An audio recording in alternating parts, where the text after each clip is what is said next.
चुकूनही हा व्हिडिओ अर्धवट सोडून पुढे जाऊ नका, नाहीतर तुमच्या आयुष्यातला नशिबाचा दरवाजा उघडण्याची संधी तुम्ही गमावून बसाल. कारण आज आपण विज्ञानाच्या पलीकडची अशी शक्ती पाहणार आहोत जी पाहिली की नास्तिक माणसाचाही देवावर विश्वास बसेल. मित्रांनो, आज प्रत्येकाची हीच रड आहे. घरात पैसा येतो पण टिकत नाही. दिवस रात्र रक्ताचं पाणी करूनही दारिद्र्य आणि गरिबी पाठ सोडत नाही. एका संकटातून बाहेर पडताय तोच दुसरं संकट समोर उभं राहतंय. जर तुमचं उत्तर हो असेल तर आता घाबरू नका.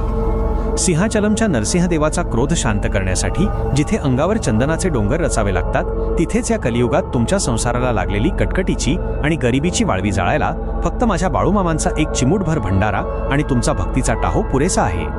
माणसाने विज्ञानाच्या जोरावर चंद्रावर आणि मंगळावर झेंडा लावला असेल, पण याच विज्ञानाला कोल्हापूरच्या मातीत माझ्या राजाच्या एका चिमूटभर भंडाऱ्यापुढे गुडघे टेकावे लागले आहेत. जिथे मोठमोठ्या हॉस्पिटलच्या मशिनरी बंद पडतात, जिथे डॉक्टरांचे हात थरथर कापतात,